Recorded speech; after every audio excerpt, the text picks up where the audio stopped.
Hingað til mín komin Jón Frímann Eiríksson, aflýsingaskipstjóri á Viðey,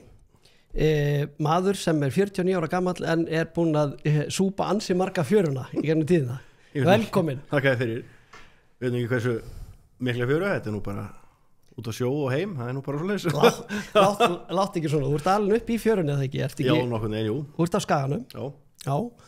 Og pappiðin var grafískur hönnur og þú fyrst aldrei að kenna sjónum? Nei, og það bara, þetta var pappi og sjómaður og mamma fiskvinnslukona og þetta var bara... Þetta var smá djókjamið, þú ert af löngum ættboga eða ekki sjómanna? Já, svona pappi og bræður hans voru allir á sjó. Já. Og bræðurna mömmu líka og svo þetta voðalega tengt sjónum allt svona, sko. Bræður hans pappa unni velstjórar og svo er einn sem búinn að glussa við íslenska flotan síðan 1980 eitthvað og þetta er alveg svona í þessu. Afi var skipa rafvirki á HB&K bara í áratugi. Já, rafvirki á HB&K var bara í öllu. Þannig að þetta er mikið sjómennsku eitthvað. Já. Og bræður mín hafa aðeins farið á sjó eins og ég sagði, þeir eru mjóðgæðir, ég sagði það. Þeir tókuð eitthvað óstindu upp að ég sagði að þeir eru aðeins verið á sjó. Varstu eitthvað tímann að gera eitthvað lítið úr sjómennsku þeirra í einhverju viðtali? Já, það var í einhverju... Var í 5-munni hjá honum hérna? Nei, ég held að það var bara ræðan á sjómannadaginn, ég held að það bara tilkynnt þetta verið á Rás 1, þeir hefur bara aðeins verið á sjó. Já. Ingi bróðir minn, hann tók þessu frekar illa, sko. Já, þeir voru nú alveg tölvert á sjó, eða ekki? Já, aðeins, ég veit ekki, 2-3 ár, eða ekki, það aðeins eða ekki bara það. Ég veit ekki, kannski samanborðu við þig. Já, kannski. Hvað varstu gamall þegar þú fórst sjálfur fyrst? Sko, ég með pappa bara þegar ég var 5 ára, sko. Bara tekið með sem farþegi á togara með pappa? Nei, það var Freyfaxi, þá var hann í Sements. Já, í Sementsflutningum. Já, ábygglega verið eitthvað sumafrí í Lóninni eða eitthvað og hann var á Víking, sko, fyrstur ég var hann. Það er nú einhverju stutti rúndar, það ekki? Var það þá bara fara milli... Já, þetta var Ólafsvík og Patró og heima eitthvað, þetta var svona bara eitthvað. Já. Og minni mig. Svo fór ég með 6 ára gamall á Skipaska, svo bara fór ég alltaf með honum hver einasta sumri bara út á sjó. Eitt sem ég verði að skjóta inn hérna, það er líka mjög ærin ástæði fyrir því að þú ert komin til mér í viðtal. Þú flutti nefnilega svo eftirminnilega ræðu á sjómannadaginn. Já. Stóðst í pontu inn í hörpunni við heiðrunarathöfn sjómanna og lést, gesti og gangandi og yfirvöld og útgerð og sjómenn og ég veit ekki, þú bara sagði þína skoðun umbúðalaust. Já. En við förum svona betur í það og eftir. Ég mig langar aðeins að heyra, sko, Þú ferð á sjóin 5 ára gammal, það er kannski ekki upphafið að þinni sjómennsku en kom einhver tíma til greina þegar þú ert bara svona ungur skapiltur að ég veit ekki, fara að smíða eða fara að vinna í banka eða... Það var eitthvað óalega skrítið, maður bara í fótbolta og sumrun og handbolta og veturna og svo körubolti líka og eitthvað og Nei, maður var að vinna í vinnurskólanum eitthvað svona og svo fór ég í sveit, ég ætla alltaf að vera bóndi, sko. Ég fór á sjó til þess að safna mig fyrir því að vera bóndi. Ok. Far í bændaskólan á Hvanneyri. Hvað heitlaði þið svona mikið við það? Ég veit það ekki, það var bara eitthvað... Hafðirðu verið í sveit eða? Já, fór í sveit þegar ég var 16 ára, það var nú bara... Tók 2 sumur í Dölunum og 1 í Borgarfirðinum og... Rómantíkin svona... Já, þetta var bara eitthvað gaman við þetta en ég hef aldrei getað orðið bóndi, ég hef orðið bara þetta hefur orðið eitthvað gáðulegt að ég fengi eitthvað sveitabæ til að sjá sko. Það er bara hannig. En ef ég man rétt þá sko bræðinir, þeir eru 2, ekki? Já, það er Ingi og Axel. Annað þeirra er í járnblendinu þegar ekki og hinn í banka. Jú, eða nei, þeir voru það. Ok, ég með gamlar upplýsingar í kollinu. Bróðir minn í Skeljungi, hann er að selja skipolíu held ég og svo er Axel bróðir öryggistjóri hann er að fara til eitthvað var að skipta vinnu núna. Ok, þú endar sem eini af ykkur bræðru sem að þið fóruð allir á sjó með pappikar á Sturlaug þá eru þau fullgildir hásettir ekki farþegar. Já. Og ég fór nú bara fyrsta túrin 18 ára sko, sem hásettir sko. Þeir fóru báðir fyrir sko. Já, yngri heldur en ég sko. En eftir mér en þeir fóru yngri sko. Já. Og hvernig var svona fyrsta sumarið þitt 18 ára gamall á Sturlaugi á Böðvarsinni? Sturlaugi, það var nú bara, sko, þetta var nú eiginlega bara 1 túr, kláraði heiskap og fór beint út á sjó. Já. Og það var búið að brjála að gera og fórum á flot, út á Hampiðutorgi, það var djúpkara og mér var það orðið vitn, það var nú djúvillig fínt að koma svona út að sjó í smá afslöpun, það var búið svo brjálega að gera í heiskapnum ég veist ekki hvert hann ætlaði maðurinn þegar ég sagði að það var nú heldur gott að vera komin í þetta næs bara hérna, en svo var þetta nú ekkert mikið næs sko, þú veist. Hvað var þá vesið? Þið voru á flottrolli þá á svona litlu skipi og það var bara ekkert að gera sko, þú veist, það var bara já, ég skil. Það var bara rólegt sko. Það var bara rólegt. Já. Þannig að þetta var voðalega fínt að kvíldi þetta heiskapin. Þannig að þín fyrstu kynni af því að vera út á sjó hérna fóru svona mjúkum höndum þig. Svona launþegi sko hérna. Já. En hérna, eini svo breyttist það sko, ég hérna, svo fór maður að sjó jólin og þá var hann náttúrulega bara ekkert nema hark sko, og svo hérna kom þetta margfræði kennarverkall 95 í febrúar, Fjölbraut, og þá bara, höst, fór ég bara út á sjó. Þá bara fórst út á sjó. En sko, þegar þú varst að uppgöta þetta 18 ára gamall og svona smám saman fikrar í þá átt að verða bara atvinnusjómaður. Hvernig var stemningin í þjóðfélaginu á þessum tíma? Voru einhverju fordómar gagnvart þessu? Var svona, ég vilti ekki fara frekar í viðskiptafræðina eða? Nei, sko, finnast það við, sko, hérna, allir svona mínir vinir hérna svona á Skaganu, sko, sem að voru kláruðu Fjölbraut þarna þegar ég hætti og annað. Þetta eru, þú veist, menn sem bara eru lögfræðingar og hérna, tölvunarfræðingar og tryggingastarfræðingar og ég veit ekki hvað og ég einhvern veginn bara, veit það ekki, ég fann ekki einhvern veginn svona, fann mig ekki í því eitthvað, ég bara, mér finnst þetta fínt að vera út á sjó og hérna, svo spurði bara mamma hvort ég ætlaði ekki bara að læra þetta, fyrst ég ætlaði að vera, kannski reyna að fá eitthvað aðeins gera allan eitthvað úr þessu, ég ætlaði að verða sjómaður og ég skráði mig þá bara í stýrimannarskólan og hvað varstu gamall þá? Hvað, 97, 21 árs þetta er síðasta bekkakerfi sem við erum í hérna við næpari raskati á því sko mammaðin hefur hann áhrif á þig já, pappi spurði hvort ég ætlaði ekki bara að fara í vélskólan sko, þetta gengi ekki til að það voru raðir af skipstjórnarmönnum á dekkinu bara allstaðar öllum flotan það var frækt á Þerni voru bara einhverju 10 gaurar með réttindi sko á Vigra var grínast með það að væri stýrimannafélagið Vonin þeir sem að vonast eftir að koma upp í brún akkurat sko hérna,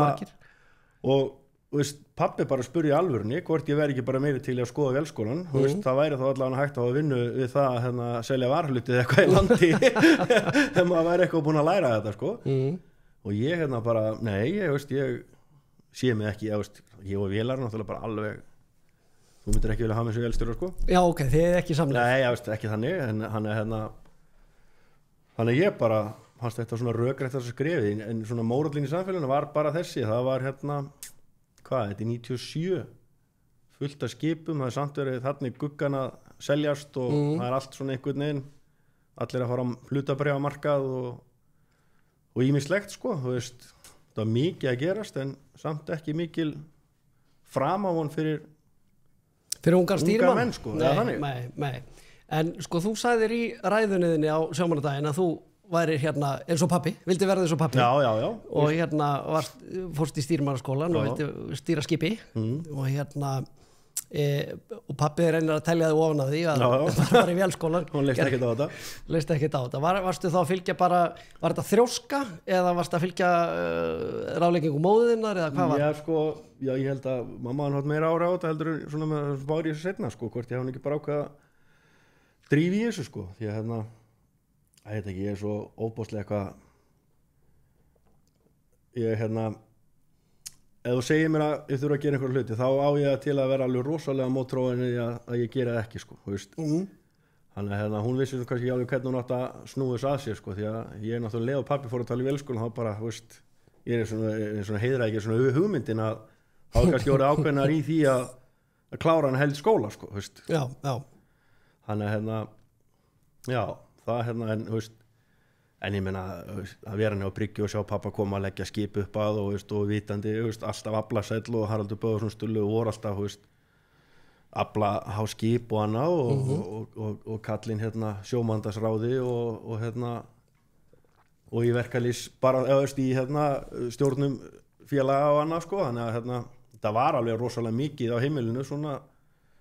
þetta allt saman sko, pappi var að eins og þetta var nú gali einnig gamla þetta, þegar áhafninu þurfti að semja verðið sjálfur útgerðarmennina sko. Já. Og þá var pabbi í því upp á skrifstofu að, þú veist, Karpa rökraði við og meina 2 krónur fyrir karvan, sko, 32 eða 3 krónur, sko. Já. En sko, þú hérna, þegar þú ferð í stýrimannsskólan og ætlar að leggja þetta fyrir þig, þá ert þú að vaxa úr grasi í miklu sjávarútvegsplássi. Já, það var rosalega mikið um þeirra Skaganum. Já, og svo breytist það töluvert. Já, við vorum að byggja 5 sko af Skaganum í skólanum þegar ég fór, sko. Já. Og hvað er það sem að hérna, ef kíkjum að svona í sögubækunar í kollinum á þér, hvað var það sem að gerist upp á Akranesi? Hvernig er sjávarútur upp á Akranesi í dag versus 1997? Engin upp á Skaga núna. Nei. Og þetta er akkurat sko þegar að hérna er ekki sameiningin hérna við Miðnes að fara fram þetta leiti, þú veist, ég fyrir allan að Svein Jónsson hérna eftir skólan og hérna 99 og hérna, veist, það er mikið að vera, veist, en við svo búið að selja Krossvík og Höfðavík og eitthvað svona, en það er komið Fristi Tóari og það eru hvað 2 sjávarskip eða 3 með Bjarni Ólafssyni, já 3 og hérna það er alveg óbáslega mikið að vera en svo bara, ég veit ekki, svo er þetta fyrir þetta markað og það er ekki rétt munið það mér að HBO fyrir á markað og þetta var svo skrítið eitthvað, það átti allir allt í að fara á markað, þetta átti að vera allt eitthvað sko,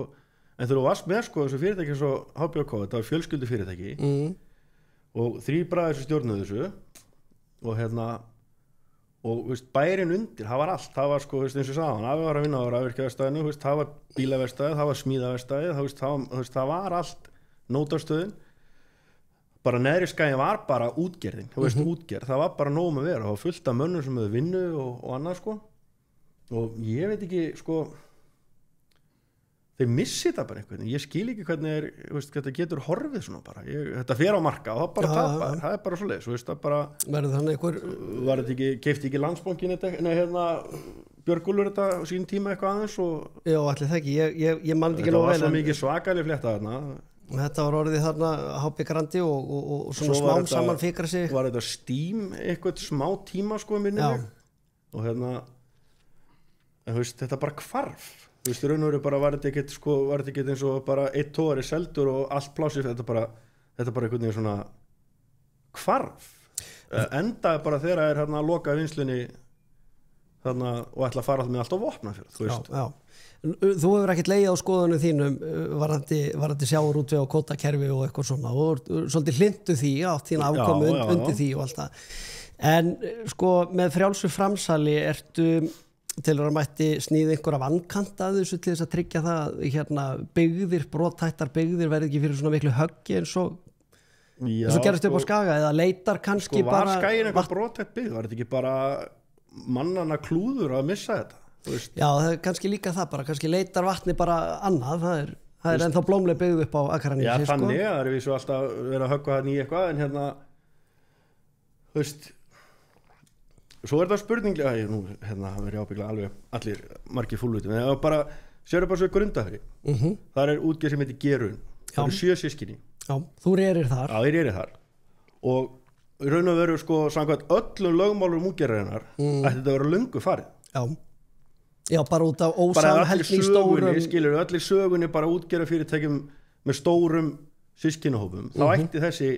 útgerð bara ekki að vera og það skaða nú þetta 4 systkini eða 5 ég man ekki á 3 stjórn eða skilur en þarna fyrir vestan til dæmis þar bara er samheldin þannig að þau bara ætla að halda það svona já og það er ekki, þau fóru að hlutabréfamarka og allt það, svo bara var útlýttir að það færi allt til landskotans, þá var bara að fara í það að ná þessu öllu tilbaka aftur og það var bara mikið álag á þeim en það var samheldin sem ég held þessu þar og ég bara, veist að hvað gerir svo kynslóða eftir þeim? Ég bara ætla að vona því að þetta eru það bara það klári krakkar að þau gera þetta út áfram, ég trúi bara ekki öðru því að sko þetta hérna samkvæmt öllu ætti þessi útgerð á Snæfellsnesi sé bara ekkert að vera þannig og líka HH og annað þetta eru svona ekkert smáar útgerðir skilur en það væri mjög öðlega verið búið að þetta bara, þau ekki bara selja þetta og akkur eru að hlusta á þetta röfl við erum arræningjar já skilur við mig og það er alltaf verið eitthvað hnýtt í útgerðum hljóma ég eins og mest útgerðar sinni sögunar. Ég meina, ég skil bara ekki hvernig fólk að standa í þessu, þú veist, þegar þú gæti bara selt fyrir einhverja milljarða. Passa að vera ekki að gefa planta of góðum hugmyndum í kollinum á einhverjum. Nei, ég meina þetta, þú veist, ég veit ekki þarna upp á Skaga, vantaði bara samhildina að bara halda þessu, þú veist. Já. Því þetta var svona svakaleg batteri, sko. Það vantaði, hefur skort upp á einhverja svona framtíðarsýn og samheldni hjá... Ég veit ekki, en svo ertu með sko afkomendur sem eru bara stjórna Íslandsbanka og Norrebo og svona einhverju stórum útgerðarfyrirtækjum út í heimi, sko. Já, akkurat. Þau fóru í rauninu ekkert út úr bransanum þannig. Nei, ég veist, með svona horfur á þetta þannig.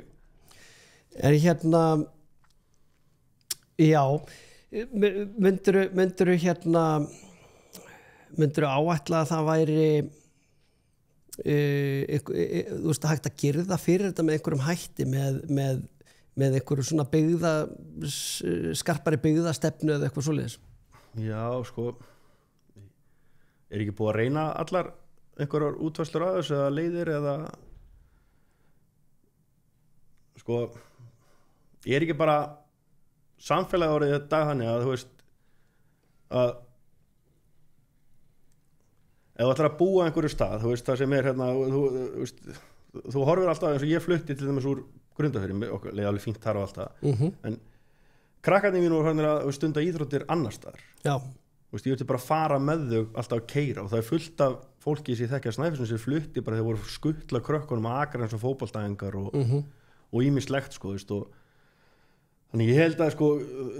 kvótin heldur ekkert einhver endil af einhverju fólki á einhverju stað, sko, það er aðstæðan á staðn, þú veist, hvað er í boði.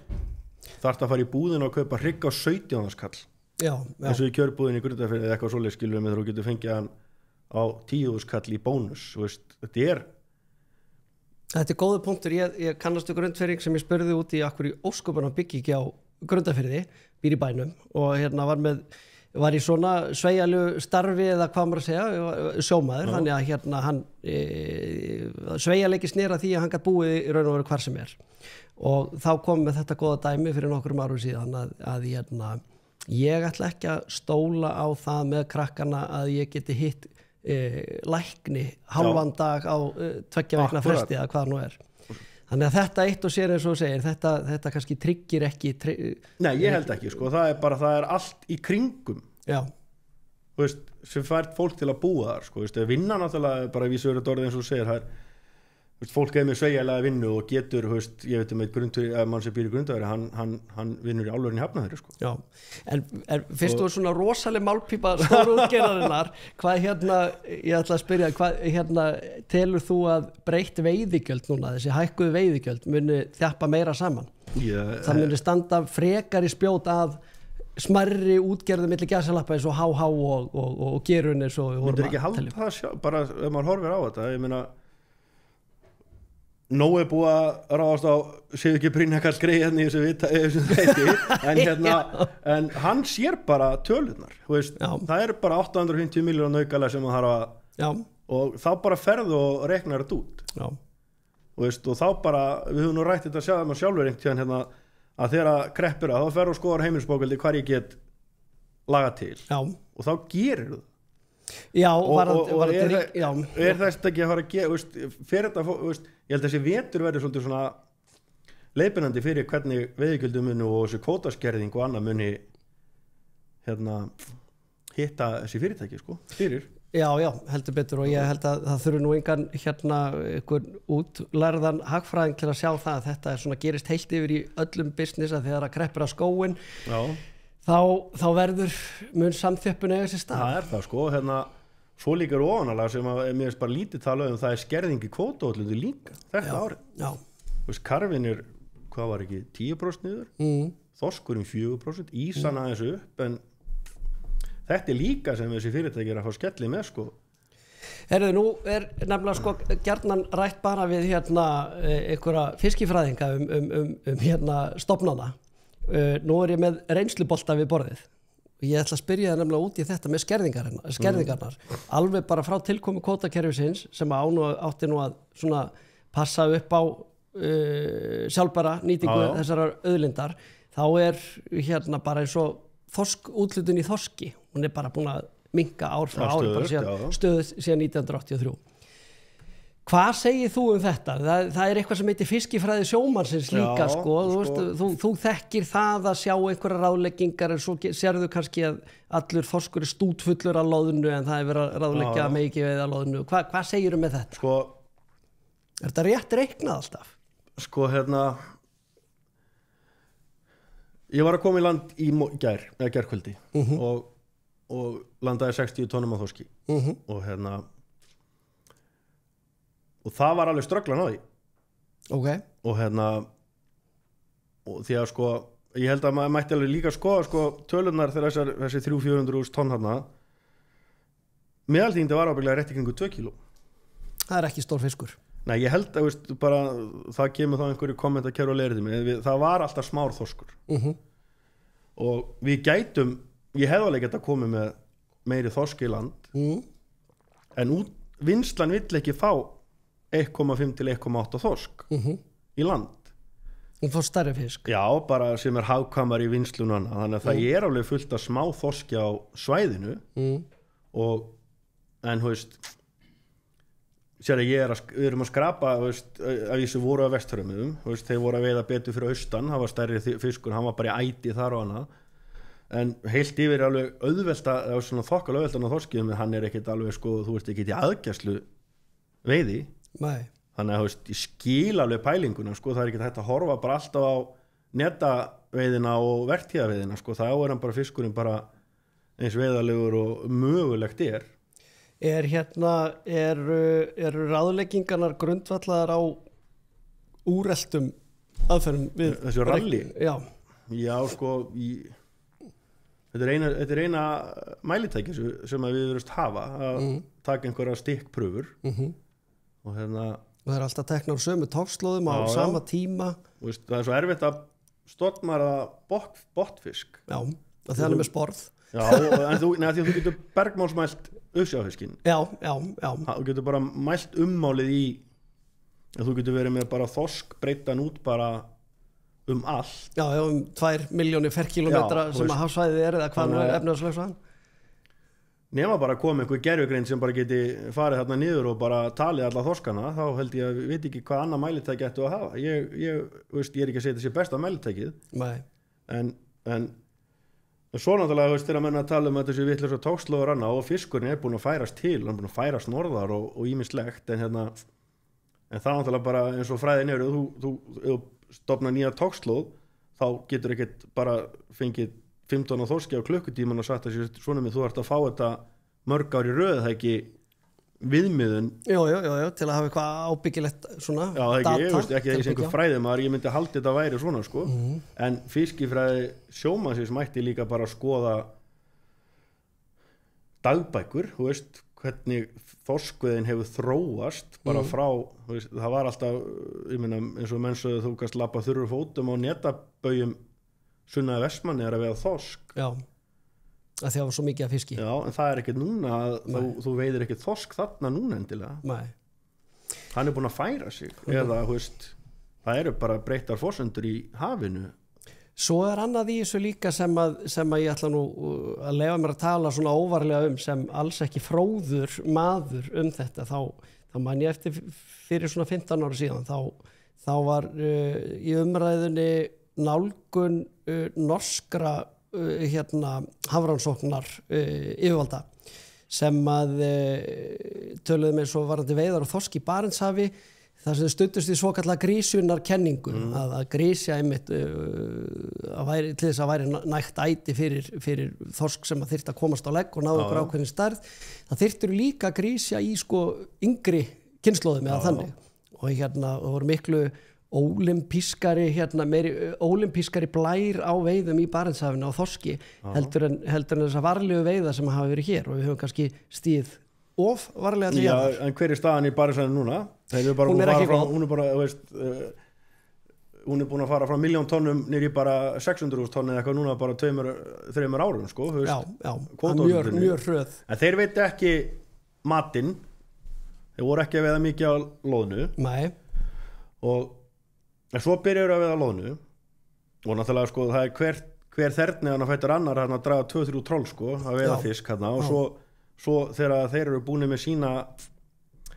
sína kvóta þá fara þær í smuguna með 3 troll upp í 4 að veiða rækjuna. Þú veist, nú talar matinn, nú ætla að setja það sem er steins og sleggju og geti móðgað einhvern á uppsjávarskipi en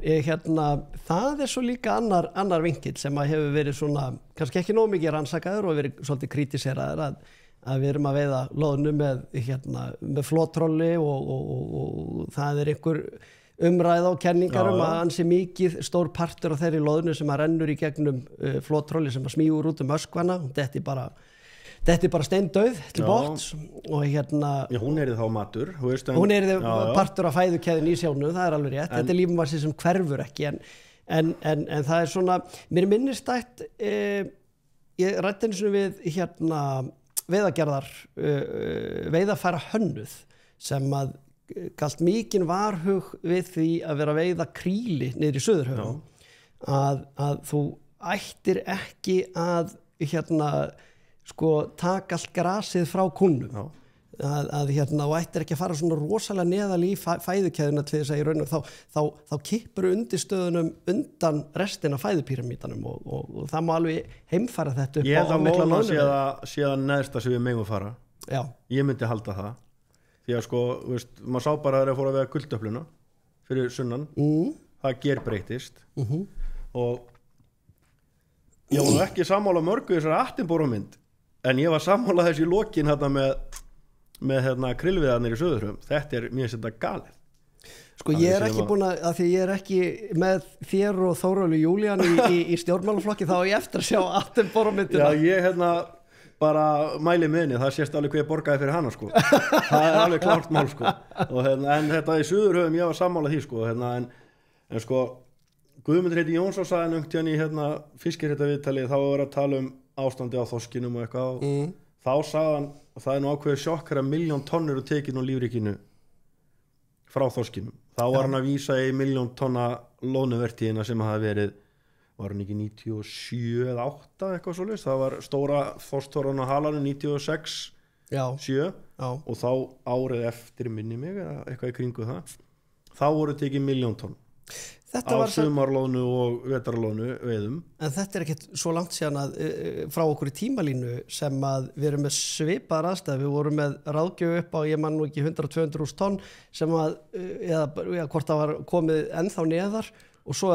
fyrsta ráðgjöf að 1.000.000 tonn þetta hvað þetta, 4 ár síðan, 5 ár síðan og svo var aðeins dregið úr því ég man nú ekki hvað það endaði en þetta sko, ef maður ber þetta saman við ráðgjöf í þorski þar sem þú ert að sko tala ætlum að ráðleggja sko 250-240.000 tonn það er svona verið að tvíka þetta til svona í litlu en þarna verið að bjóða upp á stökk bara milli ára sko ekki ára, bara mánaða þegar ég mæla meira og þú ert ábyggilega að vísa í sömu loðnuvertíð og þegar það voru gefin úr 250.000 tonn eða eitthvað líka og það kom viðtal við þá fyrir norðan hann Kristján hjá Samira og Gunnþór Friðrik á loðnuverslunum minni mig Gunnþór og hann Sigurgeir Brynjar og Guðmund Kristjánsson þeir voru 4 sem sögðu að þetta var allt of lítið það bara væri til miklu meira loðna og bara veiða meira Guðmundur sagði ekki fínt að veiða þetta og eigum við eitthvað fram næsta ár stígum varlega til jarðar og þá var tekin alltaf bætt meira við og menn veiða bara svo líka annars sko ég veit akkur þetta af því að Guðmundur Kristjánsson á sjálfur persónulega svo mikið í þeirri útgerð sem hann stýrir hann að passa upp á sinn auð og sína eign til lengri tíma heldur en til næsta árs en sko, það er líka alltaf þetta hvenær á hagnaðurinn að yfir trompa lífríkið og af hverju þurfum við alltaf að veiða þær allar sko, af hverju þarf alltaf að borga út allan arðin, af hverju má ekki geima eitthvað eftir á hann með fyrirtækjunum til þess að nota hann ef eitthvað kemur upp á annað og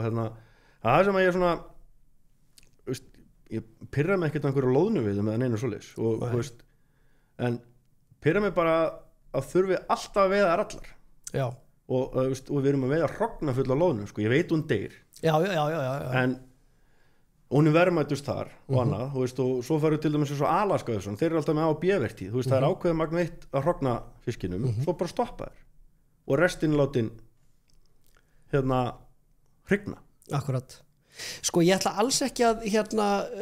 vera að spyrja út í þetta til þess að reyna að stilla upp einhverjum veiðum á móti öðrum. Nei, það er bara, ég held að við séum að ná svona fram þessu konsensus að við höfum að vera við höfum að stíga varlega til jarðar það sé ég að meina og við átt okkur á því að hver og einn og einasti hlekkur er jafn mikilvægur í þessari keðju. Það er með það sem ég er að reyna að segja við þurfum ekki alltaf að vera með hennar hugsun átt að ef við höfum gott í dag þá bara þurfum við ekki að spá hvernig þetta verður á eins og kannski maður kallast grænlenskur hugsunarháttur ef ég með nú í dag þá mér sama hvað er í næstu viku Akkurat en sko fyrst að ég komið smá sjátátt á nafngrindi í Þórólf Júlían sem að hefur verið mikið að berjast fyrir strandveiði sjómanna þeirra hag sem á alveg bara rétt á sér fyrir þeirra hönd og allt það en það hefur aðeins gætt með hjá honum og meðal annara í strandveiðum og þeim sem eru kannski hlintari strandveiðum heldur en stórútgerð að vera að hnýta í til dæmis botntrollsveiðar og þú ert nýbúin að sjá David Attenborough myndin og ég er ekki búin að en þú veist, ég veit svo nokkuð hvað hún fjallar og það er verið að sýna togveiðar með botnvörpu og hvað þær geti verið skadalegar á lífríki sjávar. Þarna er verið að stilla svolítið upp þessum hópum Þórólfur Máni gerur fútlögu sem hann er búin að ganga manna mjög hart fram í internetinu og fleiri og ég bara dáist að baráttunni en stundum á þetta að vera ég nú sagði til vini minna ég þoli ekki þetta orð málefnalegt og stundum á maður bara að segja fólki að halda kjafti og stundum á maður bara að verða en stundum er það bara ómikið og ég skil alveg fullkomlega þeirra sjónarmið með það að vilja veiða 48 daga ári og bara veiða og ég veit alveg að skaka er mjög vistvænt veiðiskapur og svo er ég að lesa þessu samfélagsmiðlum að við séum að miljanu kóral og ég veit ekki hvað og það er dauð veiðislóð eftir okkur allstaðar þar sem við komum og annað, ég meina troll, þetta er náttúrulega við erum að draga 10 tonna hlera para eftir okkur og þetta er alveg grótesku veiðaferði en þau eru ekki sterkara það ef maður fer með þau í kóral þá er maður búin að slátra þeim og það eru svæði bara allt það sem við förum ekki á það er óboðslega stórt svæði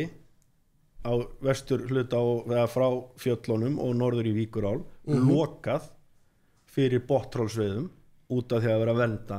kóralu uppeldisstöðar karfa og annarra fiska og ég man eftir í gamla daga þegar menn lentu í kóralbingu og vorum þá dauðan kóral upp í pokanum þetta er alveg búið þetta því að menn vita hvað þetta er og menn er að passa svo menn get ekki sagt að botntroll skemmi og eyði upp öllum veiðisvæðum því að það er búið að draga troll á halanum frá því 1905 það er búið að draga á fjöllunum frá 1970 og það er búið að draga austfjöramið jafnlengi og vestfjöramið þegar Bretarnir komið og það kemur alltaf fiskur og það er bara því að það er þetta er ekkert gróður á þessum botnum þetta er bara fláki það sem er matur og annað og þannig að við erum ekki að auðvitað var skemmt eitthvað í gamla daga þegar menn vissi ekki betur en það er bara búið að loka fyrir þetta í dag þessi sveið. En nú er ég búin að taka þetta nefnilega í þetta argument sem vorst að koma með. Ég teki þetta í 2 manna tali af því ég alin upp, eða hvað maður að segja, ég var mín að sjómennsku megnis á togara og hef heyrt þetta sjónarmið og það er verið að sýna einhver myndbönd neðan sjá að myndbönd af því þegar það dreigir troll yfir eitthvað viðkvæman botn og það er, maður sér kóralana eitthvað þvælast inn í pokan og svona og ég þekki það af eigin raun að það að lenda í því hræðilega óhappi eða hvað maður að segja að þeir eru óskynsemi að draga á kóral þá þýðir það bara tjón fyrir veiðarferðin, stórvesen það er tíminn á sjó á að fara í það að snurðulaust veiða fisk og verka fisk og koma veiðarferðin út í aftur og halda þessu gangandi og þetta setur það allt úr skorðum. Já, menn gerir sig grein fyrir að rífi trollteku frá helminga vaktarina frá eða ekki meira frá því að gangar á fiski það skilningur með afkostum í og fjártjónið náttúrulega líka. Það er bara svolítið, svo hann og eins og nefni með hérna eins og út á hala það sem búið að vera að toga sko síðan 1905 þetta eru sömu togslóðir sem að maður þekki sem búið að vera toga aftur og aftur og aftur þetta nokkuð sléttur og góður botn og hérna en svo ennþá bara slæmu botnan og við komumst ekkert yfir hann akkurat það bara svoleiðis en vantar þetta sko þetta hef ég sagt í 2 manna tali við einhverja sem að þekkja þá hafa bara séð Attenborough myndina og eru hérna með einhver ákveðna ímynd í kollinum mætti gera meira þú veist vantar bottrollið málsvara vantar meiri fræðslu bara svona til almennings því að sko bottrollið virðist bara að vera orðin rót allsins ílsa í heiminu gagvart hérna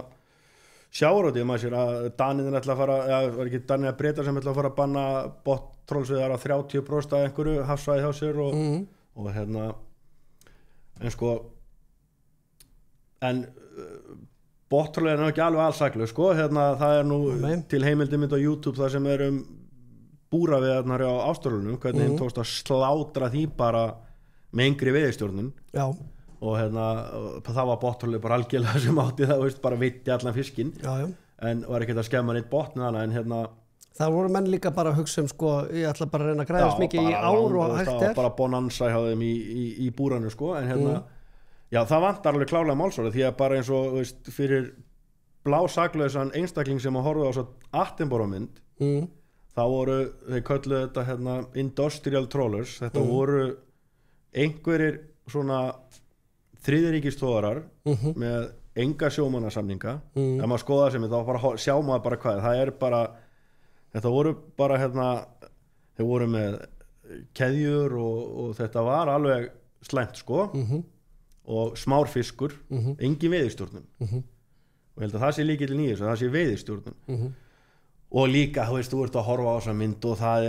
tónlistin undir að fiskurinn í pókanum það bara eins og 7 miljón manns að öskra þetta var allt bara gert til þess að bottroll bara það versta sem að mögulega getur bara slaka niður í sjó sko en hérna svo þegar þú kemur og skoða bara eins og hérna það veiðistjórnun það eru stærðartakmarkan á pókunum og það lokað hafsvæði með að það á smár fiskur þá bara fáum við skyndilokanir og jafnvel reglugerðar lokanir það ekkert verið en það hafur og fiskistofu ekkert að grínast með það allt saman sko. Það alveg og svo líka bara þeir vilja ekki að fá smáa fisk í land þá látum við smáa fiskin vera til að vaksa svo líka annað sem að menn þurfa líka að gæta sanngirni gagvart að sko, svo rosalega stór partur af botnlægum fiski veiddur af þér út á halanum í febrúarmánuði á stórum togara í haugabrælu það engin að fara að gera það á sko á skaki sko. Nei, það veist og hérna það bara líka hérna hún hérna góðu kunningi minni Grundarfirði sem átti hérna útgerð og hann sagði bara Guð blessi þá sem að nenn að gera út á handfærum allt árið sko veist, það bara það þessi mánuðir, sumarmánuðir og bara ef að menn geta veitt mikið af fiski þá er það bara allir en það verður samt að vera samkvæmt til að við höldum andliti gagvart bara allt í á samfélaginu eða að við sem að ganga vel í fiskistofnuna að það sé ekki bara ein tegund sem að veiðarfæra sem að bara fái engan veiðistjórn Akkurat veist, af hverju hérna segjum að það sé 10.000 tonn inn í hennan kvóta hana og þá bara í strandveiðpottin og hérna til viðbóta við þau 10.000 sem að nú þegar eru segjum bara þessi 10.000 eru þarna og veist, það er bara sagt það 10.000 tonn hérna fyrir þetta ára og eitthvað og svo bara borga þú leyfið og sækir og svo þegar bara fiskist og sér að það eru 100 bátar búin að sækja eða eitthvað þá bara deilur þessi niður á þá og þeir fá 48 til eða skortið fáið bara allt sumari til að veiða þann pott skilur við mig, veist, af hverju á þetta að vera eitthvað öðruvísi fyrir þá heldur en hina að það sé ekki einhver kvóti á þessu fattar mig, veist ég veit að öllu langar að veiða mikið og græða mikið þegar menn ná ekkert alltaf kvótanum skammtunum alltaf daga, menn rói ekkert alltaf daga þannig að þú veist en það ekki hugsa svolítið þannig kerfið við erum líka ekki að tala 100 báta við erum að tala einhverja 700 báta og þeir eru ekki allir að ná skammtunum og sumum gekk illa og sumum bara gekk glimrandi já og Ertu þá að meina að hver og einn ætti að fá eyrnamerktan ákveðin? Það sé bara yfir ári og svo bara kannski 1. ágúst þá bara fá menn frí spil, þú veist eða hvernig sé það ég meina það en ef þú nærðu ekki að taka það máttu selja það áfram? Nei, þá þetta bara skilar þess inn af því að það þannig kerfið, þú veist, þetta opið kerfi, Akkurat. en í lokaða kerfinu okkar gefin út ákveðin kvoti og það bara deilt á skip og menn veiða það ég sé líka því að sko ég veit alveg við færum alltaf við meir en 12-15 upp í einhver 12-15 tonni eitthvað þetta verður bara 40 dagar á alla og annað En bursið frá þessu myndir ekki segja samt að þessi kerfi og mismunandi veiðar geta alveg sko lifaði sátt og samlyndi alveg fullkomlega samhliða hver annari Jú, bara sem að gallin við þetta sko gallin hverju voru kaupin á strandu það var bara ég veit ekki hvort það var Brim og Sæmeri sem keyptu það voru einu fyrirtæki sem voru með vinslir í gangi yfir sumar skiptir málið það? Nei, bara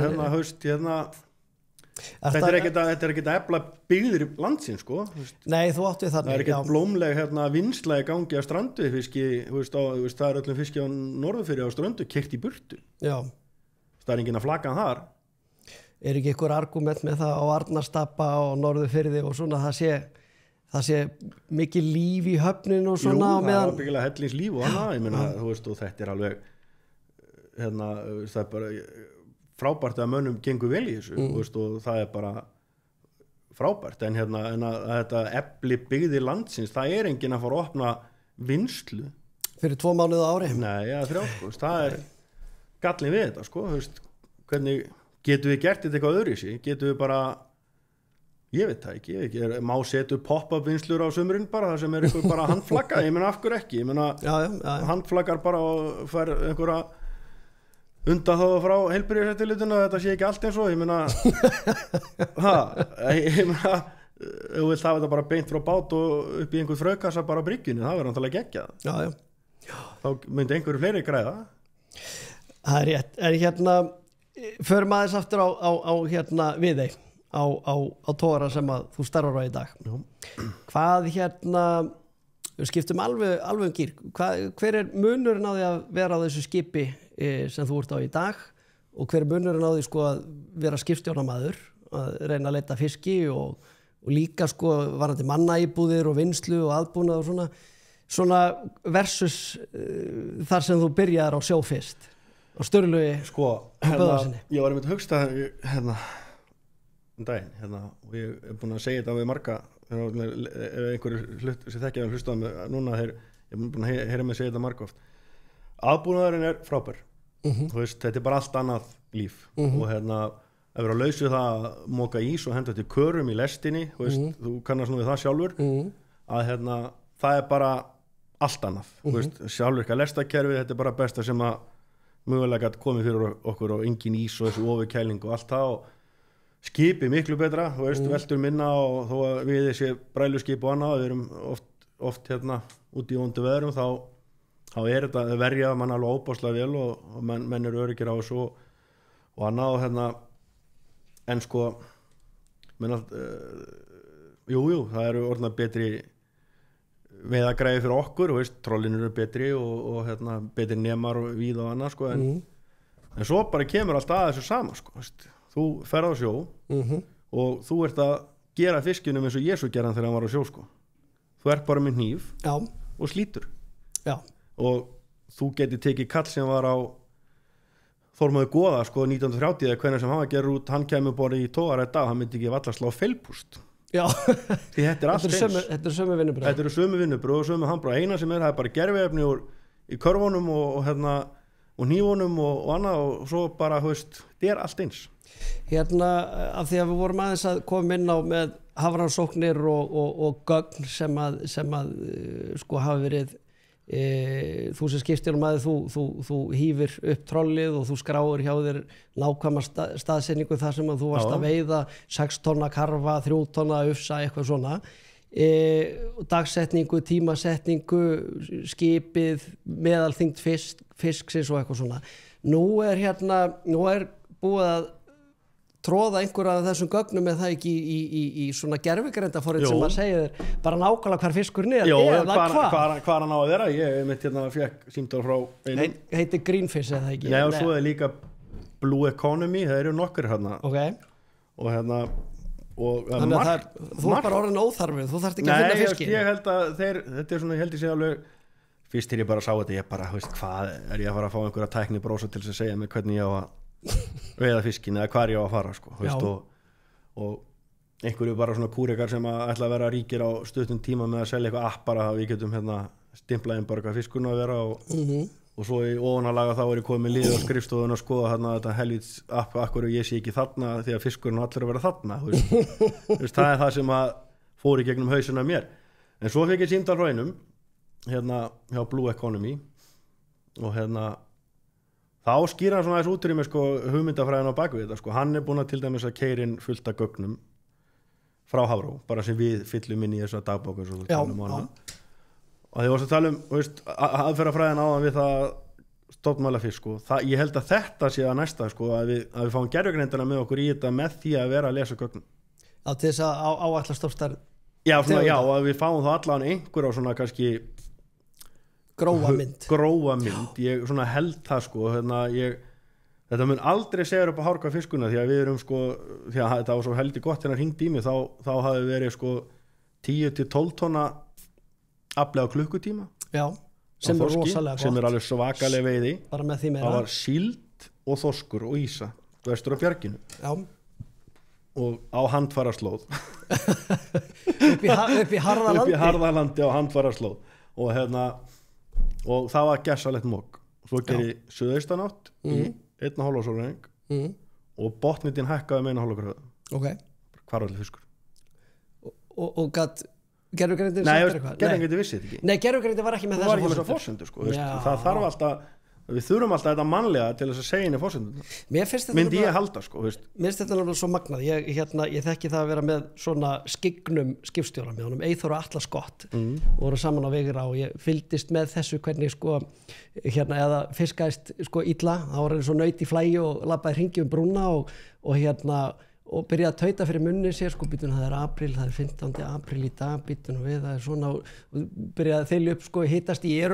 leggja hún líka fullt á orðum í munn en þetta er svona það sem ég ímynda mér að hafa verið í gangi í kollinum á honum, hann hringdi í einhverja félaga sína aðra sem voru skipstjórar annars staðar, þeir ræddu hvað er botnhitinn hvað er yfirborðshitinn, hvernig veðri búið að vera og hvað er búið að vera að fiskast, er þetta einmitt eins og segir, er þetta þorskur, kom karfi með því og eitthvað svona. Hvað er langt frá síðasta stærsta straum, hvað er langt frá stærsta straum og svo bara klikkar eitthvað í kollinum á einhverju svona yfirnáttúrulegu en samt líka byggt á reynslu að hann kannski man eftir að hann var niður á Selfossbanka á þessum tíma og þá lenti hann í stórum þorski við svipaðar aðstæður og svo er keypt niður á Selfossbankan og það er bara trolli kastað og það er þetta mokk, 10 tonn á tíman, eitthvað svoleiðis þetta er ég held að sé helviti erfitt fyrir gervigreindina en við eigum þessar samræði og sjálf okkar í hverju meinisátúr, skipstjórnarmenn og í 95% tilíku er þetta sparki punkin þegar maður er búin að taka ykkur ákvörðin og ákvörður að prófa á það er bara ekki eitt fiskur á staðinu en þá kannski finnum maður einhver stað rétt hjá eða eitthvað skilu en þetta er það sem það er endalaust að spá í straum hita og ýmislegt dagsetningum þess vegna það er alveg. En er þetta búið að hjálpa þessi nýja tækni? Við erum ekki konni með hana nú langt til þess að láta hana hjálpa okkur nei. Því að hún er alltaf að byggja á einhverju hún er svona hún er alltaf að horfa aftur í tíma þegar við þurfum að horfa fram í tíma þannig að hún segir kannski að það hafi verið fiskur hérna í september en við erum kannski að díla við eins og ég segi botnita sem er hærri núna heldur var í fyrra og kom hafís nær heldur en menn gerir sig heldur að menn fatti ekki þegar hafís kemur yfir svæði þá verður myrkur þá hverfur ábyggilega áta á annað þá rugglar þetta öllu þú bara fær bara sólmyrku eða bara myrkur yfir þig þegar ég var svona bara það leyti sem ég var í stýrimannaskólanum þetta er ábyggilega verið þegar ég var ég feta mér fyrstu fótspor sem ég var annars stýrimaður og Sólbaki og Spánatóra bara rétt 20 og mamma segir við mig gangi vel og myndu svo að að tæknin mun taka við að þér í framtíðinni og sá einhvern veginn hún, sá fyrir sér að einn daginn þá þessu bara stýrt úr landi það hvernig sérðu tækni framfarir og svona inn í framtíðina? Nei, ég ekki farin að vera með einhver ómönnu flutningaskip, það eitthvað að vera að prófa það. Já, er það ekki meiri möguleika heldur en á fiskiskipi? Þú ert á rútu. Jó, ég held að sé eiginlega ómögulegt á fiskiskipi ef þú spyr mig, sko. Já, það þarf að handera veðurfæri og það þarf að handera fisk og það þarf að flokka fisk og þú fær kannski grjót með og þá bara róbotinn bara fastur af því að af því að grjóti þarna en þú fær stóran hákart í trolli og þetta brasa við og rífur og annað, þannig að það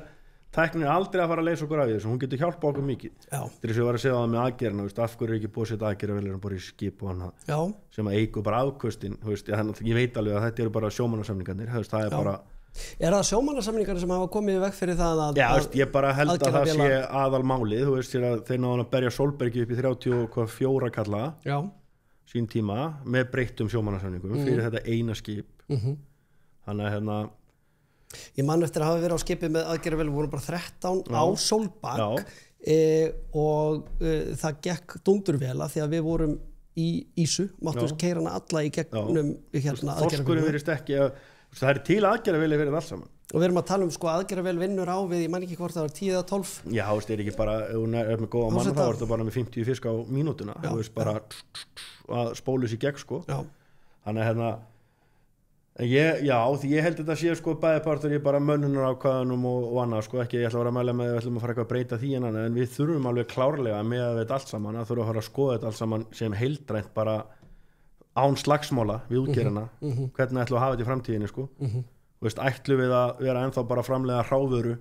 af frysthúðurunum og af hverju erum við ekki að fullvinna meira borð í þessu skipum gera meiri verðmætt úr þessu öllu svo það myndi koma öllum vel auka afköst og fara lengra í ferlinu ég hef alveg tekið smá skemmtilega slag við skipsfélag tæknimál hann var þetta mjög ótengt dæmi, hann var að tala hvað hann var í argur yfir sjálfvirkum afgreiðslukössum í bónus að það væri alveg forkastalegt að vera að leysa af hólmi fólk og þetta myndi það myndi tapast mannleg störfi það að innleiða sjálfvirka kassa í matvöruverslunum og sem alveg rétt og við vorum sérst í smók á smókpásu á skipinu og svo segi þegar við vorum aftur að fara niður í vinnslu á millidekki á frystóra svo vorum með flökunarvél sem afkastar á við, ég veit ekki ætli það sé ekki svona á við 50-60 handflakara og ég segi, heyrðu, við skulum fara aftur niður og við ætlum að vera smá tilraun við ætlum að sleppa því að nota flökunarvélina sjá hvernig þetta var og þá var hann fljótur að bakka með hattur sitt og sjálfsafgreiðslu mér er svona ekkert minna fólkvinn í bónus þó að sé nei, það er reyndar alveg rétt ég held að sé bara líka að það er meira fólk að versla og þú bara með þá ertu fleira fólk að ræði hillur í staðin fyrir að láta að standa og fá pípið, ég veit það ekki já, það er, alltaf sé ekki líka oft þannig að þegar að losnar hendur við að gera eitt þá fara þær að gera annað er það ekki svoleiðis? Ég myndi halda það þannig að þetta er ekkert gaman stundum að en ef maður er með fulla körfu að femma það frekar í mannlega heldur en að vera með þetta litla borð áður en að passa sig að fara á viktina já, með eina ábendingu til öskju bílaumbúðsins þegar þú ferði varahluta söluna þeirra þá ferði á svona tölvuskjá og það tala við einhvern í gegnum Skype sem að situr hinum með við þilið það er bara, nefndi ekki að sitja hana fram mér finnst að glata þannig, ég fer eiginlega annað ég hugum minni á þeim sem þurfa að díla við playlundan í dag hvað segirðu? Hugum minni á þeim sem þurfa að díla við playlundan í dag hefur þú talað við playlundan? Nei, ég hef ekki talað við playlundan er hann orðið þunglindur? Já, það var alveg erfitt að tala við gerfugrindin hjá play áður þannig að ég veit ekki hvernig það er í dag Herðu, en að öðru, viniðinni tryggingastarfræðingarnir og þeir fara til vinnu á morgnana og koma heim á daginn og geta farið svona skroppi til eða klikkar eitthvað eða kemur eitthvað upp á í leikskólanum hjá krakkonum og svona. Nú veit að þú ert ekki lengur með leikskólabörn. Jú, ég er með 1 og 3 ára maður. Já, segur. Já. Ég ætla ekki að fara að skjóta það hvað er gamall. Nei, tvö 18 og 20 og svo er einn sem kom þarna bara. Hvernig læt ég?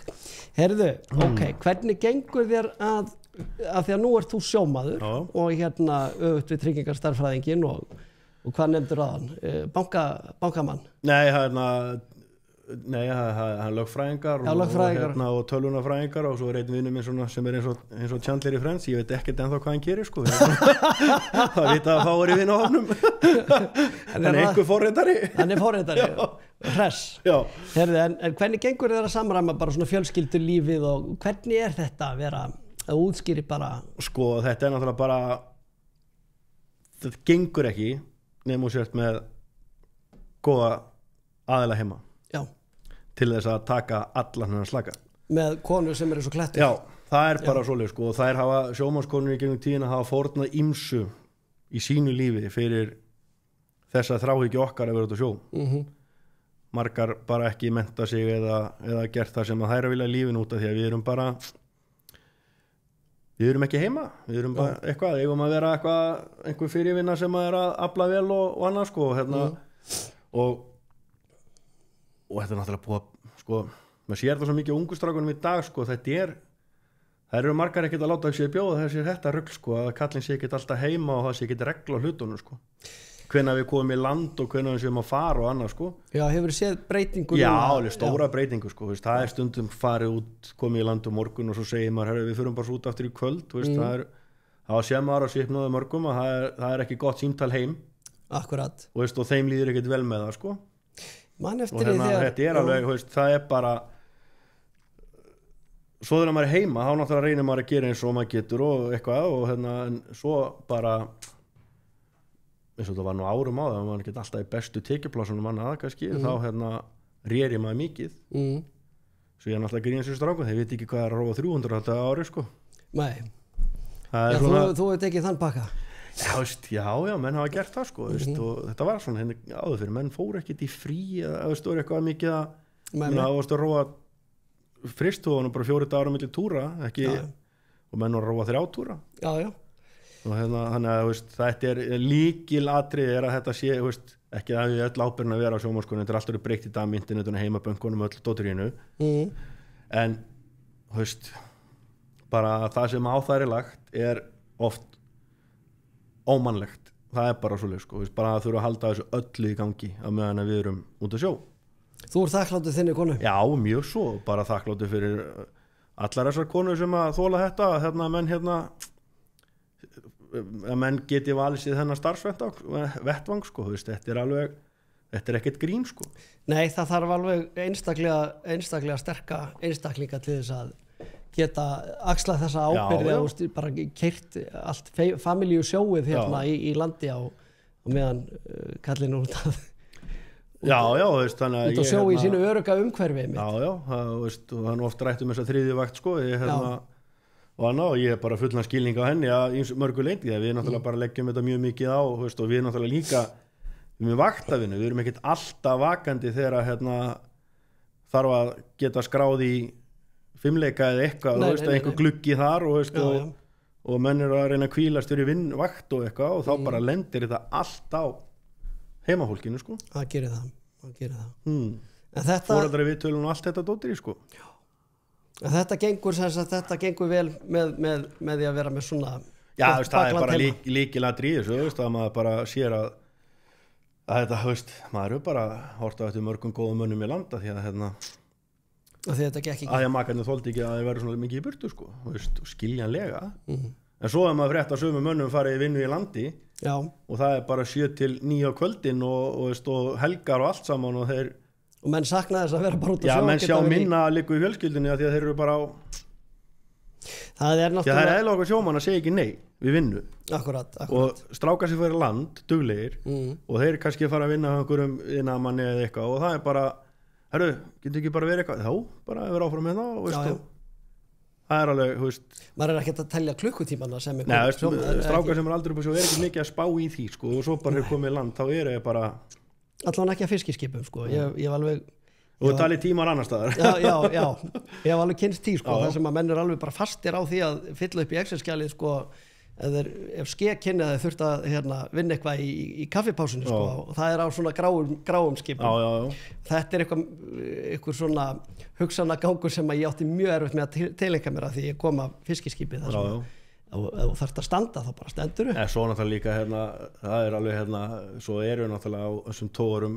mörgum, kaffitímanir eru heilægir og þú náttúrulega ekki upplega sjálfur að það búið að sitja inni til 2:30 og það híft og svo bara, hvað ekki kaffi? Kemur þú annars stýri maður bara með kallinn og svo ætla þú bara með 9 kallar fyrir fram að bara, hvað, kaffi klukkan 3? Já, það er þessi heilugu punktar sko. Já.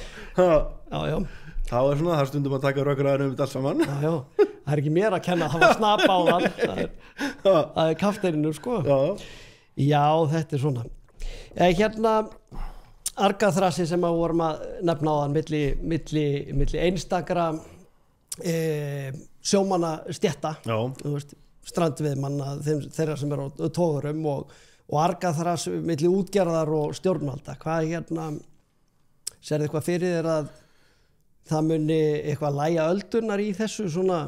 komandi árum þú nú svo mikill Evrópu komi að ég vil fá borgarlínuna bara sér fyrst svo ég geti bara tekið strætó yfir vinnuna og ég skil bara ekki að þeir sem eru svo, ég veit að svo margir bílakallar sko, sem brjálaður út af þessu, ég bara verið fegnir að losna við stærsta hlutan af þessu fólki í strætóinu eða tramið þegar það kemur sko þetta er gaman að þið hvernig þú ert marglaga karakter þú býrð í Borgarnesi og ert af Skaganum, bjóst á Grundarfirði þú ert á togara og ég tek strætó í vinnuna svo tekur strætó í vinnuna stundu, 9:30 á Borgarnesi kominu að bryggja kortir í 11 þetta gerist ekki betra svo talar þið fyrir borgarlínunni og ég veit ekki hvað það voru að tala margar það sem er mjög núna til dæmis að sko, mér veist núna þeir sem að tóku við, það bara eins og ætla að hefna eins og öllum það bara ráðist á allt það bara ráðist á samsköttunina, lífeyrissjóðinn útgerðina, það bara ráðist á alla og ég segi nú bara útgerðarmannum að segja, það ekki útgjaldavandi á ríkinu sko, það er ekki tekjuvandi, það er útgjaldavandi sko, við erum að sópa fyrir eitthvað bara ég veit ekki hvert þessi pening að fara og það alltaf að fara að sækja meiri pening í eitthvað eins og núna bara eins og með þessa skatlaningu og skemmtiferðarskipin sem bara að koma algjörlega í steik hjá öllum út á landi þessum höfnum þar sko mér er svo mikil svona einhver heift gagvart bara öllum ég get ekki það gert og þetta argaþras verður bara einhvern veginn verra og það er ekki hlusta á neitt það er bara þetta skal í gegn og náttúrulega ég myndi líka að vera brjálaður ef ég væri búin að hlusta á Sigmund Davíð og Guðrúnu tala veiðigjöldin í mánuð, þá myndi ég nú bara segja að þið getur nú bara haldið kjafti, ég ætla að keyra þetta í gegn það skilur mig, ég nenni ekki að hlusta á þetta lengur akkurat þegar ég er fullt af rökum fyrir því að veiðigjöldin hefum kannski átt að getum við ekki bara að skoða hvað við eigum að pening fyrir og svo er líka kannski þetta að fara svolítið bratt í þetta það er reikni aðferðin sem er líka kannski já, og svo líka eru að setja okkur undir líka með að fara að taka fiskverð í Noregi sko þá eru við bara, því ég nú stjórn félagi skipstjórnarmanna, þá eru við komin undir líka smá árás sko frá félögum okkar af hverju eru við ekki að fá gert upp á á norskum verðum já, það skilur við, það er búið að aðeins vera svona að íta öllum á móti hver öðrum í þessu sko og núna eru við brjálaður út í útgerðina með makrílinn, ég ætla nú að gefa þeim gott kredit fyrir það að nenn að taka þess að rökræðu sko með makrílverðið þegar það er ákvað að senda skipið sín sjálf til Færeyja til þess að fá betra verð og vera að borga lærra verð annar staðar og heima og gefa mönnum svona smakka á sko þannig að menn verði ég veit að voru ekki allar útgerðir sem gerir þetta þannig að þeir sem er að vinna allt heima hljótan að vera smá fúll út sem að sendu það til Færeyja til þess að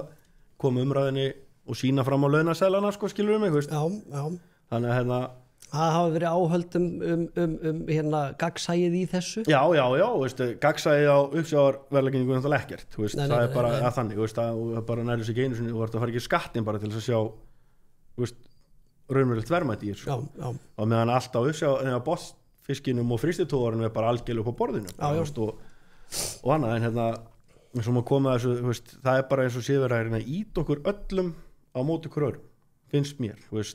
í þessu með þessu veiðigjalda röflið þarna og annað að þið vitu það að það stendur í kjarasamningnum að það vera forsendur breytingar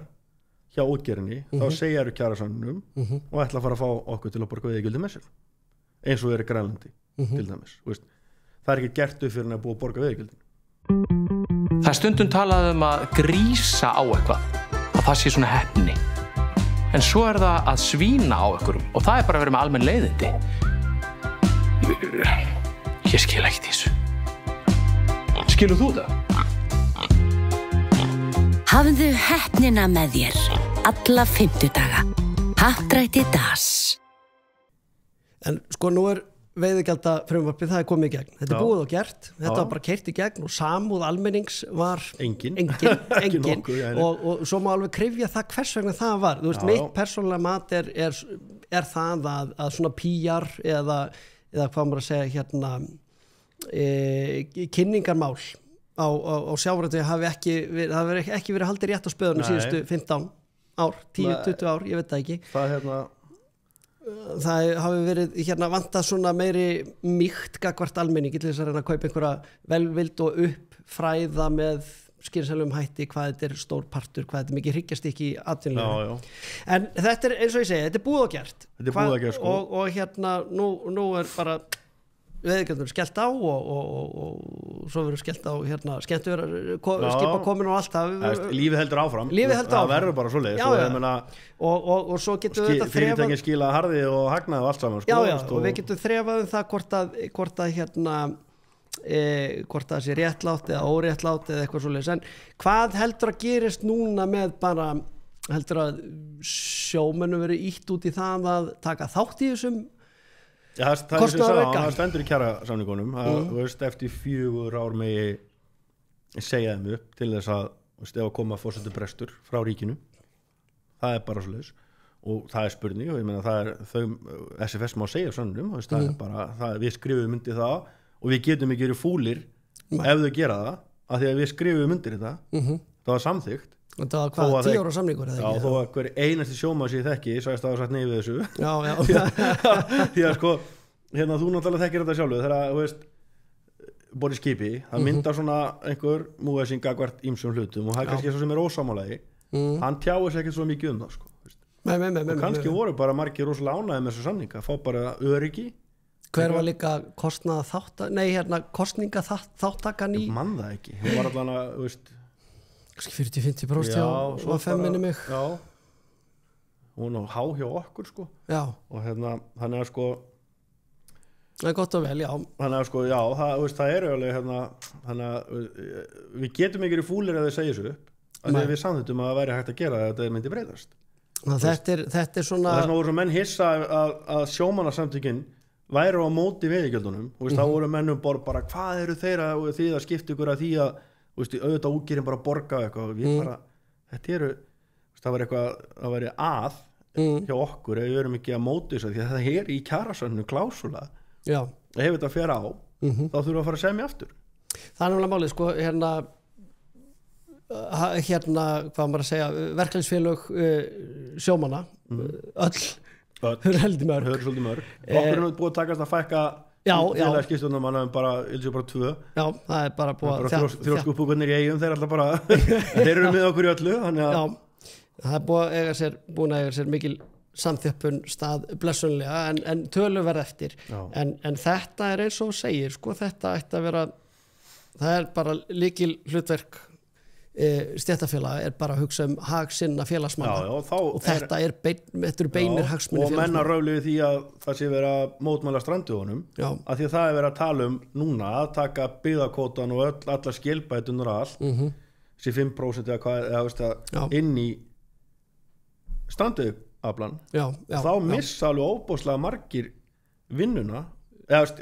ekki vinnuna spónusínumaski og það er ekki Samherji, Brim og þau fyrirtæki sko. Nei, það eru byggðakvóta og það eru bara menn á skipum í þessum brothættu byggðum með og allir að maður orðað hann sko, þannig að auðvitað eiga verkalýðsfélögin að mótmæla svona gjörningu sem að koma niður á heildinni hjá sínu félagsmönnum þáttaka þín í félagsmálum þú ert í stjórn félagsskipstofnana, eða ekki? Og ertu búin að vera virkur lengi í þessu? Já, eins og sagðan, pappi var alltaf í stjórnunum og var alltaf í hann var alltaf í verkalýs, var alltaf í samningaviðræðunum og í verkföllunum og hann og hann var nú man ekki hvaða verkfall það var á þeirra velstjóra sömdu þetta var fyrir aldamót sko á Var það eins og oft áður, voru velstjórarnir fyrsti til Nei, Helgi Laxdal var tekið til hliðar þegar hinu voru að fara og vini minni grínast ennþá með þetta að þetta klippaði kallinu sko á RÚV sko það sem hann urðaði yfir Helga Laxdal í einn persónu þá bara og við notum þetta sem vinninu þú skal gera sjálfur sjálfur þurfa öður, hann greiði Helgi Laxdal að hætta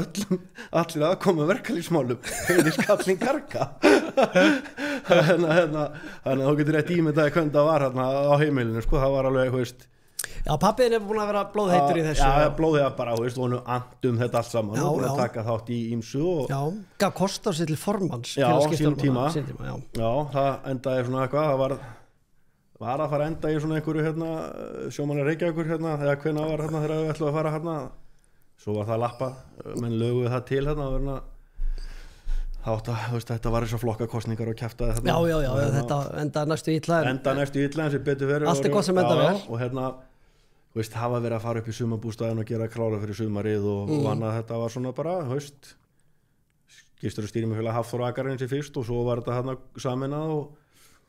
ég fekk að fara með honum ekkert og fara manna fiskimannþing bara svona sem hliðar skósveinn bara til að svona horfa og sjá og fylgjast með þessu sko en ég er búin að vera og svona varamaður í stjórn bara síðan 2004-05 eitthvað svolítið held ég að sé svona helviti lengi sko en þetta er svona fyrsta núna sem ég svona að þessu breytist mikið Árni Bjarnar var með sinn stjórnstíl og það var bara gekk bara flott og svo tók Árni Sverrisson og yngri mennin í stjórn þannig að við erum svona búin að vera virkari núna svona kannski og opna dyrnar meira fyrir kjaftfórum ungum mönnum og svona meira að funda og annað sko og þetta er bara búið að vera mjög skemmtilegt núna búin að kaupa mikið af sumarbústöðum en ég er búin að fylgjast með þér og ég er búin að sjá að þú ert það fara að heyrast meira í þér svona síðustu árin og þú hefur margt til málan að leggja og rýfur óhikað kjaft bara eins og pappið sem urðaði yfir Helga á sínum tíma hvað er það sem að gerist er þetta sko þú ert farin að átta þig á þínu virði sem skipstjóramanni og þú ert tryggari í þínu einhvern veginn sko ég hef nú aldrei ráðist á útgerðina ég hef nú kannski svona ég hef nú að passa mig á því að vera ekkert að ráðast á einhverju sem hefur ekki skilið þetta er sama og við erum búin að vera að rökra einmitt í þessu stjórn félagsins með makrílunana við erum ekki að fara fram með einhver ásakanir fyrir við erum komið með þetta alveg konkrétt og blað og þannig að ég myndi ekki kalla þetta að rífa kjaftir að maður allan að rökra hlutina og það hlýtur að mega þegar þú fer ekki í manninni eða neitt þá hljóta menn að geta rökrætt hlutina og þannig að sko ég segja nú flest allir ég sé alltaf útgerar sinnaður í þessu öllu saman sko en mér finnst þetta einhvern veginn bara þurfa að harmonera saman þeirra hagsmunir og okkar þeir hljóta fara saman alltaf endanum algjörlega og þetta er skrítin hugsunaháttur einhvern veginn að hvort sem þú vinnur hjá vínbúðinni eða ég veit ekki að afgreiða lífæði skalabuxur eða hvað hún er sko þú ert ekki stríði við lífæs og kringluna sko það er bara það er hagur þinn að búðinni gangi vel og öfugt ég hef ekki þurft að segja þetta lengi ég lenti nú stundum í þegar maður var að hlusta á menn urða yfir útgerina og veist hvað þetta væri nú allt ómögulegt og stjöfisins sklepa menn þetta væri og annað og þá spurði ég bara ég var ekkert að reka á eða neitt ég bara spurði viltu þá ekki bara fara að gera eitthvað annað fyrst þetta er svona ómögulegt að vera hjá þeim af hverju ferð þá ekki bara gerir eitthvað annað í lífinu bara spáði frelsinu að vera laus við það að vera að vakna alla mótna vera brjálaður í SFS Já. Þú veist, það eru bara margir sem að bara virðast ekki geta sleppt þessu þú veist, auðvitað eru útgerðarmenn ekki þeir eru segir margt já. Alveg og við líka við erum ofta mennir að reyna að ganga á ég meina maður undir þetta tilkynnt veikindavottor á menn Já. Svo sér maður bara á jetski erlendis á samfélagsmiðlunum og maður hringir í það og segir bara herðu ef við ekki aðeins að slaka á með þetta þá er maður bara allt í unni farin að vera ykkur 100 útgerðir hennar Já. Maður er kannski að reyna að hjálpa mönnum að það sé ekki tekið af þeim hérna Já, við fattarum mig skulum bara vera heiðarlega með það það er engin flekklaus og hérna já, þetta svona hvað er næsta skref hjá þér? Ertu að fara ætlar að ljúka ferlinu þínum á Viðey bara svona eins og pappi þetta er bara undir í komið hvað verið gert út meðan mennilega hafa mann í vinnu þá bara verður maður áfram í vinnu og svo kannski bara langaði mig að flytja til útlanda eitthvað, ég veit ekki, prófa að búa í borgarlínu 1 ár eða 2 Já, þú sagðist hefur aldrei prófað að búa í borgarlínu Nei, ég bara, þetta eru öll mín reynsla af almenni samgöngum eru helgaferðir erlendis og svo ertu bara mættur á Facebook og tala hérna máli samfélkingarinnar í Reykjavík maður getur ekki tekið stræt og skamlaust frá hlemmi bara upp í Mjótt en svo bara maður kemur til London, Svíþjóðar ekstra maður er bara eins og maður aldrei gert annað heldur en að taka einhver almenni samgöngur Ég bjó í Kaupmannahöfn, þetta er alveg hryllingur að geta tekið lest hvenær sem maður vill Nei, ég veist svo veit maður ekkert, ég meina kannski bara veikist maður á morgun þannig að maður verður að það er voðalega hérna ég er 50 næsta ári og þá verð ég búin að vera á sjó 32 ár Við vorum undan að hugsa þannig að þú getur eitt ímyndað hvað maður fara að gera eitthvað annað en svo, ég veit menn sem hafa hætt bara kringu þetta og lífum bara vel í landi þannig að En þú fórst ekki í vélskóla þannig að þú getur ekki fara að selja varahluti Nei, það var alltaf eina starfsvon skipstjórnarmanninn í gamla daga var að vera bensíntittur það var talað alltaf hannig þú bara eina vinnan sem að menn sem að er að stjórna raun og veru að stjórna fyrirtæki algjörlega einingu í fyrirtæki sem er að skila milljörðum á ári mjög hæfir framkvæmdastjórar stórum fyrirtækjum og þetta myndi ekkert ganga öðru sem að þessir yfirmenn á þessum skipum væru hæfir og þú ert að ráða menn í vinnu sem eru hæfir og sérðum allan mannauð rekstur og þú og þetta var framtíðar sýnin þú fyrir land að fyrir að dæla bensín það var bara að tala þannig keyra leigubíl eða keyra leigu þannig að það er að okkur við erum ekki eins og búin að fara í skipstjórnarnámi en þar við erum bara að reka stærri fyrirtæki heldur margir að gera í landi bara í þessu einingu sem þetta skip og þetta er margra milljarða virði Það magnaði að hugsa til þess að því að kom aðeins inn á skemmtiferðaskipin áðan það er bara eins og bæjarstjóri í ágætlega stóru þorpi þú ert með kannski 2000 ágætlega stóru, það var nú bara að koma alltaf til grunda það var 800 manns í grunda fyrir og það var skipinu 2500-3000 manns Já, ég segi þú ert með áhöfn upp á kannski 1000 eða 2000 manns og gesti 3-4 manns Já, ég þekki þetta þegar ég byrjaði mína sjómennsku á Sturlaugi rétt eins og þú nema bara 10 ára síðar þá kom afleysingastýrimaður frá Vopnafirði, var á Brettingi og hann var leysa sem annarstýrimaður og þarna var ég farin að gæla við að þegar var liðið á sumarið þannig sá ég bara að þetta var eitthvað sem að heillaði mig og lá vel við mér að fara í stýrimannaskólan og bara leggja fyrir mig sjómennsku og fer að ræða þetta svona eitthvað í borðsalnum og þá segir þessi stýrimannslærði við mig já ég myndi freka að fara í vélskólan það er kannski vegna þess að það voru svo margir stýrimenn á þessu tíma ég myndi freka að fara í vélskólan og nú akkur er það vegna þess að þegar þú fer í land svo að vinna á lager þá getur allavega vélstjórinn keyrt liftara en þú farið ekki einu svo að gera liftara getur ekki einu sem fara að vinna til þess að En þetta er einhver algjör meinloka sko. Þetta var svona. Ef þú lítur yfir hópin bara þeim skipstjórnarmenntuðu mönnum sem þú þekki sem eru að vinna í landi, þá er þetta alveg jafn fjölbreytt eins og hvað annað sko, sem að menn fást við í dag. Þetta var framtíðarsýnin sko. Og en svo náttúrulega líka sem með þessum mönnum og krökkum er ekki greiði gerður með núna, það er sko þegar ég var að koma á stýrimannsskólanum, þá var náttúrulega það voru menn í þessum plásum, svona margir stýrimenn, þetta voru góð plás. Já. Þeir höfða betur að vera hástar á einhverjum fristór heldur en að vera einhver annar stýrimari fyrsti á einhverjum skýta tópat. Og veist, ég fór á Svein Jónsson þegar ég kláraði skólan, leið sem annar, og svo þegar Svein Jónsson var lagt til þess að Helga María kemi inn á mig búið að fara Helga María sem hást en ég ákvað að fara Harald Böðvarsson. Já. Og veist, það var, launin voru svona munurinn sko, haust. Já, bara heiminn og haf. Já, og svo fór ég að Grundarfjörð og hérna var að sem stýrim að þar og annað og ég fór í gegnum alveg á óbáslan skóla með því öllu saman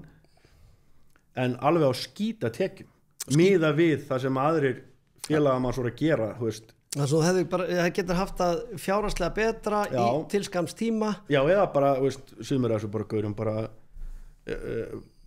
keyptu sér bara íbúð í Reykjavík og bara tóku stígan sko, og svo kaupir maður íbúð í Grundarfjörð sem er allt annað efnahagskerfi, það hækkar ekkert svona nákvæmlega eins og veist, út á landi eins og þannig að margir af þessum krökkum sem eru að koma í stýrimannsskólum hafa kannski áhuga á annað sko, en það er bara vantar það vantar ekkert skipin en það er bara, veist, það er alltaf horft í tekjuna sko. Já. Skiljanlega. Já, en þú ert þitt heilræði til ungara manna. Ef þú átt séns að fara á lakara plás sem stýrimaður og leysa í brú, taktu það því að það verður alltaf, veist, ég held að karma komi alltaf á lokun tilbaka sko. Það er hort á hvað er að vanur í brú þegar það er verið að leita mönnum. Algjörlega, ég er mjög glaður og skulir segja þetta. Ég vildi óska að þú hefðir ráðlagt mér þetta þegar ég var ungur maður. Ég bara vildi komast að stóra fristóra, hann væri svo næs. Það er nú herskipum. Já. Ég hefði kannski átt að prófa minni báta fyrst sko. Já, það er skóli, það er meira bras, þú læri meira. Það er viku netavinna á Sturluhöfn Böðvarsson þegar ég var að byrja er árs netavinna á Viði og Akureyri og þessu skipum í dag sko. Akkurat. Ég er ekki að segja að þetta hafi verið betra þá. Nei. En þú lærðir þetta allavega sko. Akkurat. Það er rétt, byrja á gólfinu, byrja og byrja í svona nær elementunum eða þannig. Já, og svo er náttúrulega líka alveg, það er náttúrulega sko, en þú getur líka lent með lélegum kennara sem skipstjóri, þú verður að fá góðan mann sem er að kenna þér sko. Það er líka, ég var heppinn með það, mjög heppinn. Já. Það var að pappiðin? Nei, það er nefnilega að finnast þetta, ég og pappa ræðu dag, en við hefum verið á þessu 32 árum er ég bara búin að vera minnst með honum á sjó. Já. Það voru bara 2 ár fyrir skólan. Já. Og svo bara þessi 2016, 6 ár, Akureyri. Já. Það stulluði yfir Akureyri. Svo fór ég á Sólborgina. Þannig að ég hef búin að minnst með honum. Þannig að ég hef búin að læra hellinga á honum. Já, hver var þessi góði mentor sem þú vorst að hugsa? Já, það er nú nokkri grundað fyrir. Byrjaði með honum Óli Fjallar Ólafsneitin, hann dáinn í dagkallinn, dó allt ungur. Hann var skipstjóri á Heiðrúnu þegar ég byrjaði þar, alveg óbúslega góður kall, kendi mig mikið. Svo Rikki sem var með hringinn sem ég var stýrimaður hjá. Það er bara, þrjóskasti anskoti sem ég verið með á sjó í fiskiri og annað og hann er alveg, það var alveg óbúslega gott að vera með honum sko. Og svo Kristján og Bóbo og Höfrungi, þeir voru alveg frábærir og svo lendi ég með pappa og Magga og svo núna með Kittó, það er nú alveg bara öðlingur. Það er maður bara komin í háskólanám sko. Já. Það er bara svoleið sko. Það er gaman að byrja háskóla í þessu öllu saman 49 ára sko. Og hvernig ætlað þú að vera? Ætlað þú að taka upp þessa góðu takta? Ég held að ég sé alveg ágætur í að vera leipuna mönnum sko. Ég treysti mönnum alveg óbúslega mikið, leifin bara, það er líka stundu þar maður bara að fá að lendi í þessu sjálfur, maður segir eitthvað og drefur þá er mjög líklegt á festir eitthvað og það var sagt við mann og maður, best að reyna sínuna og maður geti farið og svo bara pikk festið maður og reyf og þá bara fer maður ekkert aftur, stundu þurfa menn að fá að brenna sig sko. Það er að hollast það sem að hægt er að gera þessi stjórnandi, það er að hlaupa nú marga vekki sjálfur sko. Já, og leifa mönnum líka bara aðeins að skella á því sjálfur sko, og leiðbeina þeim, en en það verður að má ekki mikrostjórna þessu sko. Nei. Hérna, Jón Frímann, ég þakka þér alveg kærlega fyrir að koma í sókastið og spjalla við mig allt milli himmins og jarðar. Við erum búin að fara við mikið. Og hefði mátt vera orðljótar en það kemur bara næst. Já, maður þroskar stundum með aldrinum. Takk fyrir þetta. Takk hérlega.